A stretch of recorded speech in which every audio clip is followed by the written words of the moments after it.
안녕하세요. 워너드림입니다. 캐나다에서 인사드립니다. 여러분, 이민병 들어보셨죠? 저도 한때는 이 이민병에 걸려서 몇 년의 마음고생을 했었는데요. 이 병도 다른 병들과 마찬가지로 주위 가족을 상당히 힘들게 합니다. 하지만 이 이민병이 한 번 걸리면 무서워요. 운이 좋으면 감기처럼 며칠 고생하다 확 사라지기도 하지만 그렇지 않은 경우 몇 년, 아니 평생 따라다니는 고질병이 될 확률도 상당히 높습니다. 그래도 이민병 초기는 좀 나아요. 이민병 초기 증상을 이야기하기 전에 먼저 이민병에 걸리는 다양한 원인들을 한번 볼까요? 신혼여행을 갔었던 호주가 너무 좋아서 이런 곳에서 살고 싶다라는 생각을 하게 되는 분들이 의외로 많더라고요. 근데 캐나다 사는 사람이 왜 갑자기 호주냐고요? 제 주위에서 보면 호주로 신혼여행을 가는 사람은 많이 보았지만 캐나다로 신혼여행을 가는 커플은 거의 본 적이 없었어요.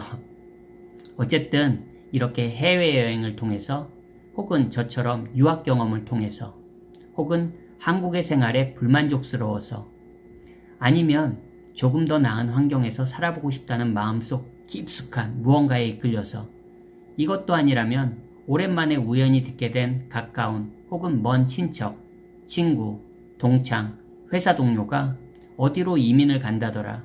이민을 갔는데 아이들에게는 완전 좋다더라. 어느 나라는 아이들에게는 천국이라더라. 한국처럼 공부하지 않아도 된다더라. 특히 어린 자녀들이 있으신 분들이 이런 이야기 듣다 보면 맞다. 내 아이를 위해서라도 가야 하지 않을까. 안타깝지만 요즘은 한국이 미세먼지도 이런 면에서 톡톡히 한몫을 하는 것 같습니다. 어쨌든 이렇게 이런저런 이유들로 이민병은 우리에게 갑자기, 그것도 아주 갑자기 훅 들어옵니다. 그럼 앞서 언급했던 초기 증상들을 한번 볼까요? 처음에는 신이 나요. 막 삶의 활력소가 돼요. 특히나 현재의 삶에 불만이 많았던 분들일수록 이 무한긍정의 게이지는 마구마구 올라갑니다. 하지만 말 그대로 초기 증상이에요. 아시죠? 이민병, 병이잖아요. 병이라면 무언가 부작용이 있지 않겠습니까? 처음에는 이민 생각만으로도 내 인생이 확 바뀐 것처럼 마치 막 피곤하고 갈증이 날 때 시원한 바카스를 양껏 들이킨 것처럼 기운이 막 납니다. 주변 사람들이 묻죠. 요즘 무슨 좋은 일 있어? 그럼 그냥 웃음으로 답변을 대신하죠. 일과 후에는 열심히 다음, 네이버, 구글 등을 통해 리서치를 시작합니다. 이렇게 시간이 지나갑니다. 자, 이제 얼마간의 시간이 지났습니다. 부작용이 나타나기 시작합니다. 처음에는 마음만 딱 먹으면 이민, 그까이 것 바로 갈 수 있을 것 같았지만 검색을 하면 할수록 나라는 어디로 가야 하며 지역은 어디로 가야 하며 가서는 뭘 하면서 먹고 살아야 하며 갈 때는 무슨 비자로 가야 하며 생각에 생각이 꼬리에 꼬리를 물며 도대체 답이 나올 것 같지를 않습니다. 가끔은 밤새 인터넷에서 정보를 찾다가 다음날 업무에 지장이 생기기도 합니다. 생활의 밸런스가 무너지며 몸도 마음도 조금씩 힘들어지는 것을 느끼게 됩니다. 특히 나이라도 먹은 경우에는 정보를 찾으면 찾을수록 점점 더 자신감이 떨어지는 자신을 발견하게 됩니다. 그리고 며칠 주기로 그래도 가는 거야. 에이, 그래도 한국이 낫지. 이 두 가지 결정 사이에서 종잡을 수 없이 생각이 왔다 갔다 합니다. 가끔은 무한반복이 되는 걸 경험하실 수도 있습니다. 한마디로 돌아버리는 거죠. 혹여나 결혼이라도 하신 분들이라면 그나마 배우자가 같은 마음이라면 조금은 탄력을 받을 수도 있겠지만 그렇지 않을 경우 부부간의 냉전에 이민 문제는 둘째치고 가정의 평화가 종종 깨지는 것도 경험하게 됩니다. 한마디로 부부간의 언쟁이 잦아지는 거죠. 이런 부분들이 일상생활이나 업무에까지 영향을 끼치는 경우도 적지 않습니다. 직장인이라면 자신이 하던 일에 의욕이 조금 떨어지기도 합니다. 왜냐하면 마음은 벌써 콩밭에 가 있거든요. 머릿속에서는 벌써 이민을 몇 번도 더 간 거죠. 어차피 이민 가면 끝나는 직장. 아무래도 직장에 대한 애정이 무한정이 있었던 분이 아니라면 분명히 경험하게 되는 것들 중 하나일 거예요. 이 이민병 중기가 무서운 이유는 그 기간이 거의 몇 년을 갈 수도 있다는 겁니다. 대부분 이민 오신 분들의 경우 몇 년간 고민하신 후 결정 끝에 오시는 경우가 상당수거든요. 이게 딱 잊자 한다고 마음속에서, 머릿속에서 잊혀지지가 않아요. 계속 미련이 남습니다.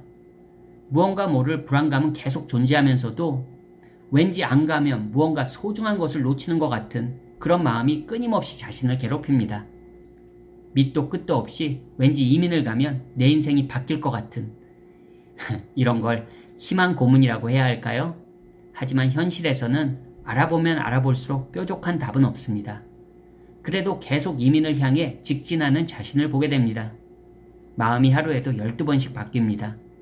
이제 왠지 걷잡을 수 없는 단계에 접어드는 것 같은 이 불길한 느낌 같은 느낌 맞습니다. 바로 여러분은 이민병 말기에 들어오신 겁니다. 이 말기는 상당히 위험합니다.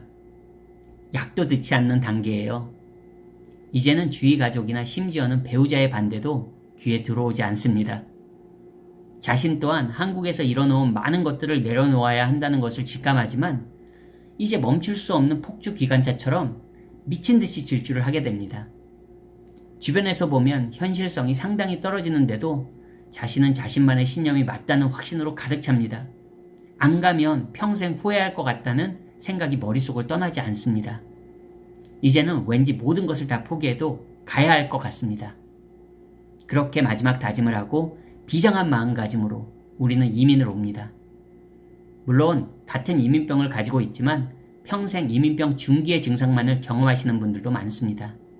이런 분들은 결국 실제로 이민을 실행하지는 않는 거죠. 물론 저는 전자의 말기까지 경험을 했습니다.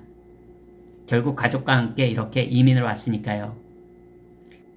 제 오늘 이야기들은 제 생각과 경험을 토대로 한 지극히 개인적인 이야기입니다.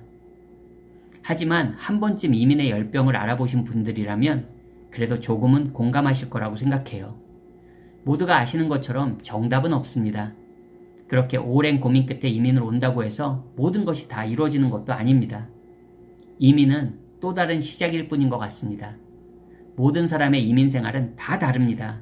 성공과 행복의 기준 또한 모두 다릅니다. 저 또한 이게 정답이다, 이게 맞다, 이렇게 해야 한다, 이런 이야기를 하고 있는 게 아닙니다. 단지 먼저 이민병을 경험해본 사람으로서 느낀 점을 여러분과 공유해보고 싶었습니다. 오늘도 영상 시청해주셔서 감사합니다. 저는 다음 영상에서 또 인사드리겠습니다.